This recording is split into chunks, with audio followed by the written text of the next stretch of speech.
What is up, everyone? Welcome to episode 227 of the Fight Library. I am your host, Blaine Henry, and today I am talking about one championship, only the brave, and Pillow Fighting Championship 2, I think it was. 3, the one from this weekend. Pound Down, that's the one. Before we get into this episode, please drop me a sub, drop a review. It's great for the channel. And drop a comment. Tell me what you thought about the fights this weekend. Blaine Henry TFL on Twitter. Fight Library everywhere else. Instagram, all that. You can catch me there. If you want to jump in on the extra content and, just overall support the channel even more than just comments and reviews, Patreon, $5 a month. You get something new every Monday except for this Monday because I've had COVID, my 7-month-old has had COVID, my wife has had COVID, and I just, honestly, man, I've had COVID, but doing better now, and yeah. So, before we get into this episode, I also want to talk a little bit about what I'm trying to go for here in 2022. In the past, I've mainly covered UFC events. If you've been a long-time listener, you know it's a pre and a post episode for the UFC I do, and I'd like to get to that more so on One Championship and Karate Combat. I'd also like to do that with boxing this year, and there's a couple of boxers I'll be able to do that with, namely like Lomachenko, Canelo, the bigger guys.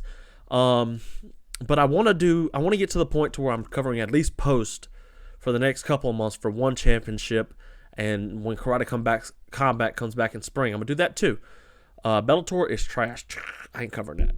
Even though Bader won last night and he's got to fight Congo next. Good God. So yeah, we're doing post-fight podcasts for One Championship now. It's going to be fun. We're just going to do it for Karate Combat. We're going to do pre-fights for some boxers. When the good ones come around, like Tyson Fury and Dillian White, that's going to be a fun fight. Yeah, so let's go ahead and start talking about One Championship, only the brave.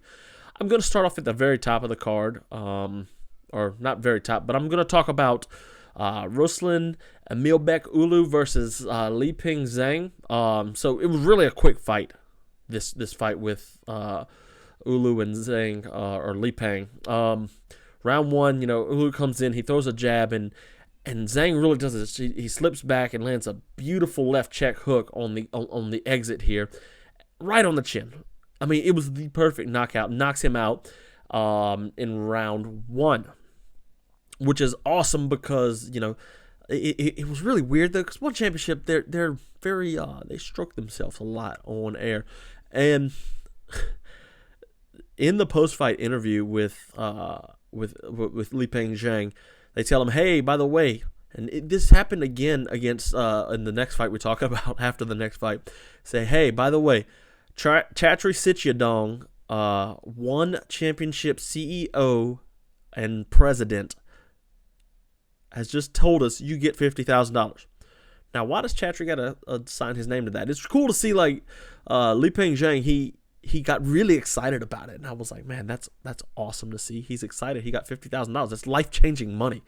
But why does it have to be like Chatri Sitthichai, One Championship CEO and president?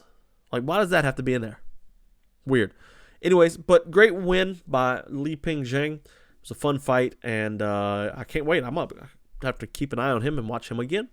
To the kickboxing of the card, though, the top two fights were amazing. This fight was amazing. So you had Smoking Joe Nadawat versus Chingiz Alazov, right? So Nadawat, this is a Thai guy, and Chingiz, I forget where he's from, but it was interesting because Nadawat was slower, much slower in this fight. And the winner of this fight, this was a tournament. It was the semifinals of a tournament, right?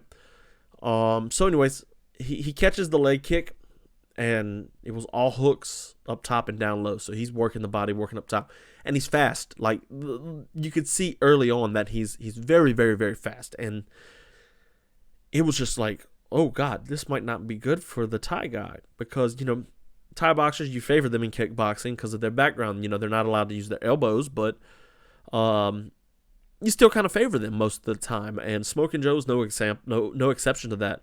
And Alazov, he was switching stances, working the body well, and he went out and he showed what a complete kickboxer is, and I really like that. So early on, a straight right from Alazov, it wobbled Joe, and I could tell, and then he got the knockdown. I was like, this fight might not go on much longer. And one thing one championship does good is it brings the action quickly, like fast. Let's go. Boom, boom, boom, boom, boom. And that's what happened in this fight. Alazov kept using the teep to the chest. He knocked down Smoking Joe, but that really wasn't a knockdown. It was just a teep that caught him off balance. Then he an uppercut through the guard, which was really nice. Another knockdown. He couldn't beat the count. So it was cool. Joe came out. He was like, I got to get a finish. I've got to go out and beat this guy. And he couldn't. Chingiz Alazov came in, and Joe was like, I'm going to go and bang. Bad decision. Very bad decision, right? Chingiz goes, and they're swinging it out, and he does this beautiful bop, bop, 1-2. Big left hook, knocked down Joe. He just couldn't beat the count. And I don't think he was like wobbled to where he's like, I can't do this or that. But like, I don't know. It was just like, I can't beat this guy is the vibe I got for that. But anyway, so it was a TKO round 1. Chingiz Alazov moves on to the finals to face the winner of this next fight, Sitthichai versus David Kira, the Georgian. And this was more of a tie. Okay, so these two guys have fought twice in the past, and, Sitthichai won both of them. But this is what tournaments do, You get some rematches sometimes, especially in a smaller talent pool, I guess you would call it. And that's exactly what happened here. Sitthichai, he's opening up with the leg kick, keep using the jab, the teep, and the low kick. Really just... It's the same story the whole fight, just keeping David Kira at bay. And he didn't really have a chance, he has the range well. He has it early. And the announcers said beforehand that he's going to use him as target practice. And it was just like, what? And then I understood what he meant. And it wasn't disrespectful. Like, Sitthichai was just better than David Kira.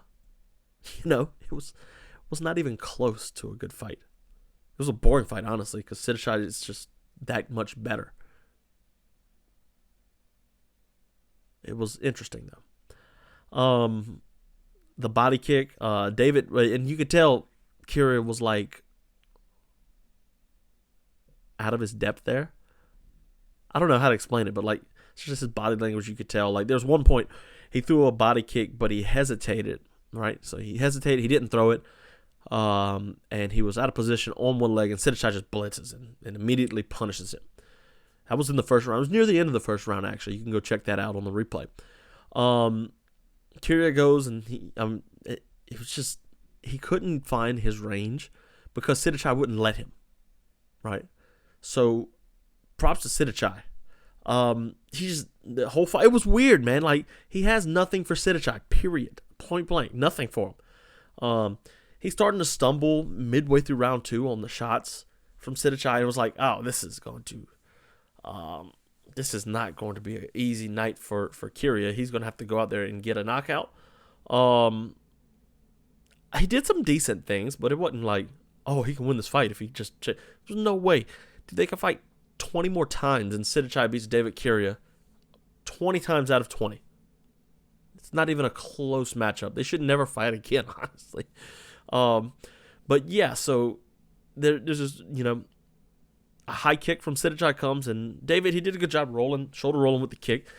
It landed, got through his guard, but yeah. And he starts trying to pressure in this third round, and Sitthichai just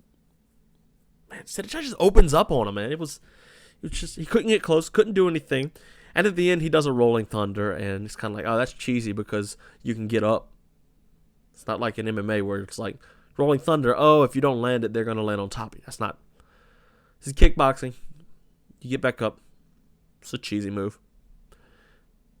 Anyways, thank you everyone who listened to this video.